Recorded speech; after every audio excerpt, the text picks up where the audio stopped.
ever since I was a little kid. It's been my passion and just my spare time, really. It's just one of my hobbies, you know. I just draw things that I'm either thinking about or have like seen hints of in other places and want to adapt it to my own style, really. I did it about 2 days ago or so in art. It's inspired by a guy called Deface, which is some artist in a book. Media, whatever I can get my hands on, really. It's usually if I'm just sketching, use like pencils or ink or something, and occasionally the paint and different types of pens and such. Just all the cartoons I've grown up watching, and you know, other cartoonists that I know, other artists that I've drawn with in my life. Apart from like generally people that I've just been drawing with, that are like friends and stuff, no actual professional New Zealand artists that I've been drawing from. Yeah, these are some of my better, newer ones. I sew entirely by hand, against machines, I guess. This is a whole bunch of the more gory stuff, you know, some guy with knives being forced into his mouth. The guy who made this character, Ben, he's an 11-year-old kid. The character himself is a door-to-door salesman with an iron foot, which is visible here. And his foot, well, when he was trying to sell someone to an extremely angry man, his foot got smashed in the door numerous times until the cartilage leaked into his bloodstream, causing his foot to need to be amputated. So, you know, and then after that, he got it replaced by an iron foot. Then he has all sorts of other feet. Bronze feet, velvet feet, carved wooden feet, gold feet. Yeah, we pretty much expanded this idea into around 60 comics, and picked the best from that. And yeah, this is it. Walter's Karate Comics. The Walter character, pretty interesting person. He was like a fairly normal sort of salesman character, until like Liam got his hands on him off that Ben guy and basically turned him into this guy that has these knife fetishes and stuff and wants to knife people and always thinking about knives. Liam, I actually collaborated with him on the Walter series of comics. I've got a copy here, an extra large copy in fact. I drew this after watching Pan's Labyrinth. I thought it was a very inspirational sort of film.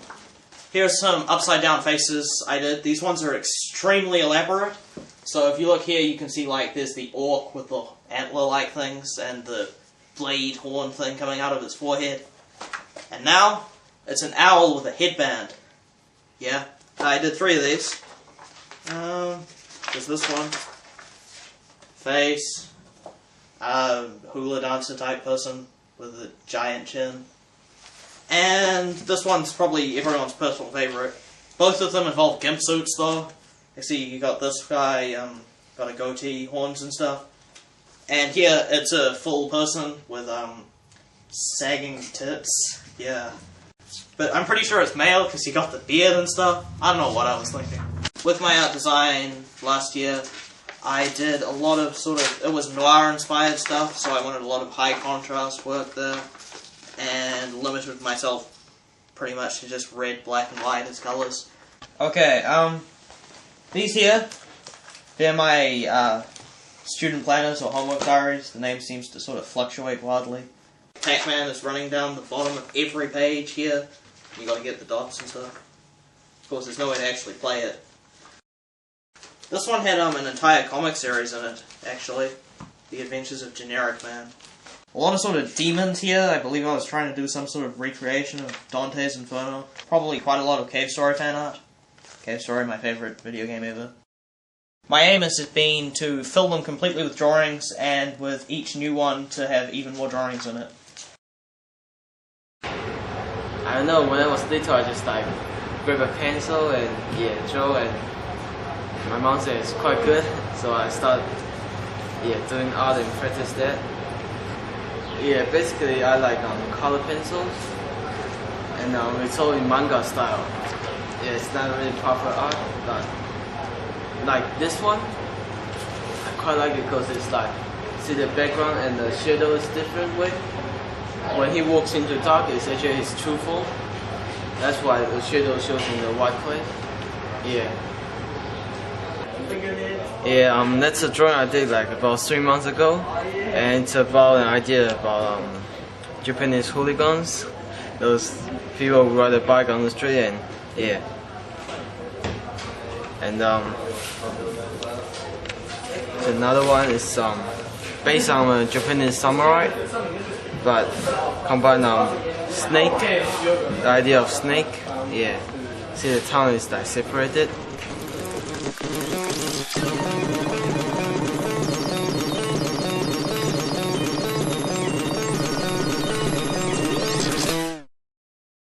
When I was younger, I was always like drawing in the sand and stuff, so I've pretty much been doing it my whole life since I've been a baby. But I don't know, I suppose in kindergarten, when you actually get a hold of crayons and stuff, you start going mad, and that's probably when it all started. This is some of my newer stuff, and as you can see, I've added lots of colour, and they've gotten much, much, much bigger and more intricate. I draw for fun, because it's a way to escape and just create things, and it's what I do, it's my hobby. Since I could hold a pen, I mean, you know, used to draw on the wall with crayons and stuff. This one I did the other day, yesterday I think, and it comes from, there was like a whole big ass Thai deity, but I just like chopped his arm off because I liked it because he was holding the conch shell with his little pinky out. Okay, so this is my original artwork. It's not quite finished. I have to pattern her kimono, but it's meant to be a back piece. And then this is the image by Hokusai, which I stole the girl from. She's a geisha turning into a nine-tailed fox. These are dragons I've been drawing recently, but they're I'm kind of just working it out. Like I see lots of imperfections where I could improve. Yeah, my influences are tattoo artists, like Don Ed Hardy, Sailor Jerry, Hideyoshi, Katsushita Hokusai. This is Hokusai, who's a big influence on me. He did all this work when he was like 60 years old kind of thing, and I'm 17, so it's pretty hard to compete. This guy is probably my main inspiration, but he was crazy and really old, and so he can draw what he likes, if you ask me. I have no idea where I see myself in 10 years. Let's say California. I don't know. Working some shit office job, probably, you know, so obsessively drawing in my spare time. Yeah. Maybe in Japan, and doing mangas.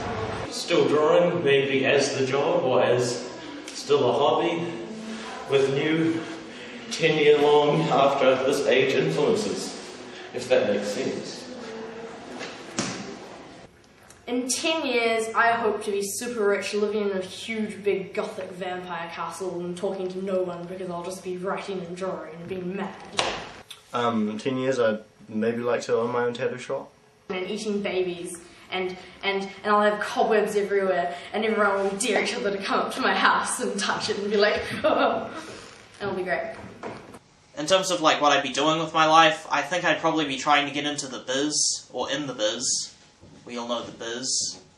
But yeah, make a name for myself as like an artist, probably selling comics and stuff, drawing comics, illustration, making games in my spare time because I enjoy doing that.